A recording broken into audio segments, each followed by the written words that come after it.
Hey everyone, Jeff here from Whipbird Environmental, and I thought I'd just take you on a little brief look at my veggie garden for sort of, what is it, mid-spring at the moment. I've only just sort of reconfigured the whole thing and got it sort of resorted out, so I thought I'd show you a bit of what's going on over there and do a quick little video for that. Let's start here with a bit of an overview. So I've got these 4 beds on wheels here, which I've mentioned in other videos before. They're sub-irrigated systems. The drainage is just here. So it's gravel up to about just above that, and then I've got this biodegradable geotextile fabric in here to help wick it. So essentially a wicking bed.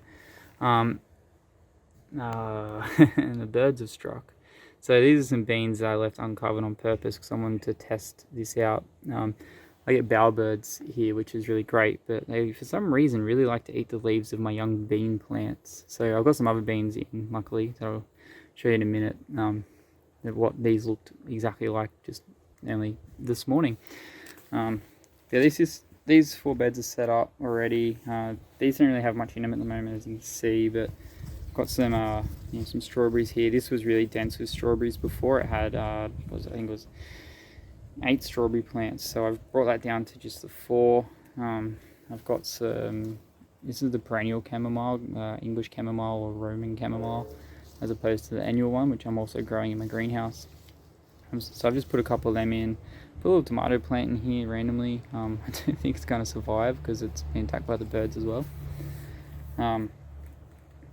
But yeah, so we've got a little bit of silver beet over the back here, and some dill, which isn't looking too happy. It was not happy in its pot, so I just put it in. So yeah, I might have to put some cover on this bed and maybe the bed next to it when I do some more sowings and plantings in the next few days. Yeah, over here I've just got some random plant tags I need to move. This, I believe, is a tigerello. It might be a Juan flame. I had 2 punnets of them growing and I got them mixed up. Here is some more perennial chamomile. This is my main chamomile bed for the perennial stuff. This has been going for, this is its 2nd year. It didn't flower last year, so I'm hoping to get good flowering this year. But what's good about this stuff is it takes really well from cuttings and it just sort of spreads around. It also looks quite pretty. I really like that one. I got my blueberries, which unfortunately I've only got a couple of berries on. We had a very warm winter, so they didn't really set fruit. One of them didn't even flower, which is a shame. Last year they provided pretty good fruit for me, considering we're not in the best climate for blueberries. But what little fruit I did have in the hailstorm we had the other day, which I'll put a picture up of what it looked like out here. It looked like it snowed, which we don't get snow here, so that's pretty pretty different to come home to. But it knocked a heap of the fruit off, so I don't have much fruit left. I might net, I've got some little net pouches, so I might just cover the fruits I've got left to try and get them. Over here I've got my dwarf mandarin. This is growing in a grow bag. It needs a bit of a soil top up, but I gave it a feed with some organic fertilizer the other day. It's just finishing up flowering, so I can get the focus. It'd be nice. Yeah, it's just finishing up flowering, so I'm hoping to actually get my first crop of mandarins off this year, because last year was its first year, or proper year of good growth, and it flowered okay, and it had a couple of fruits, but I took them off because I wanted to get some more vegetative growth on this thing, so it would have a bit more energy. We come over, this is my son's bed that we got him. He comes out and helps me in the garden a lot, so we've got a little tomato in here. I believe this is another tigerella or Juan flame, June flame, I can't remember.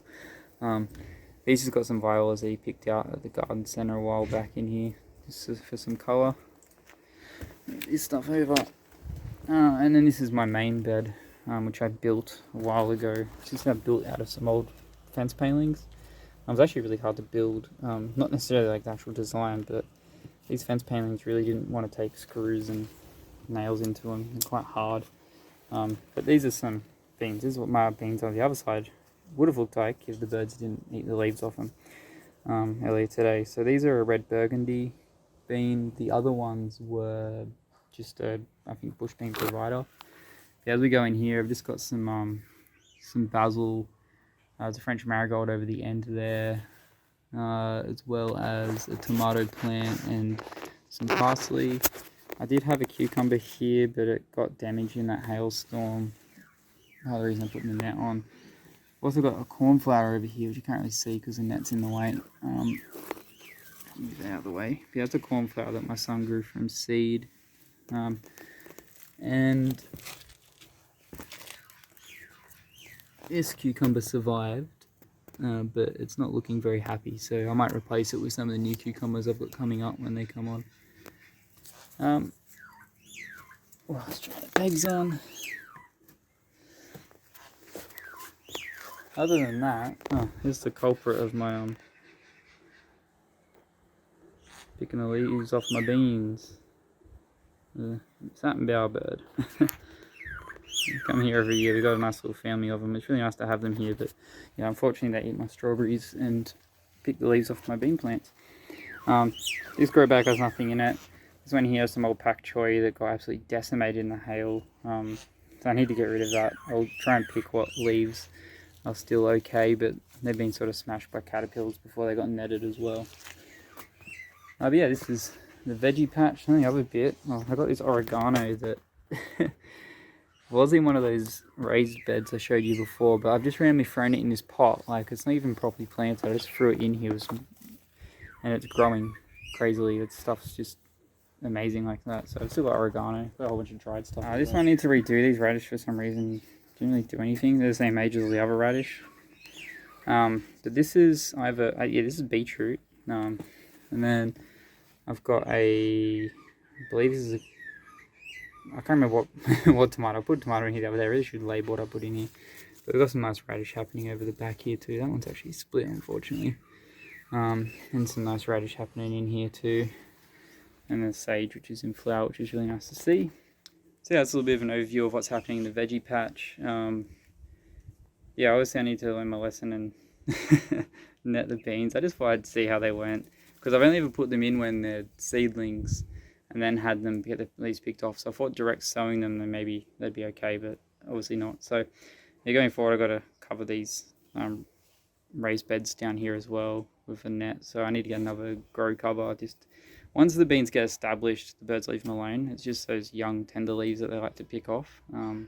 Yeah, they leave them alone after that. So yeah, we'll have to get that sorted out. They're all flying overhead now.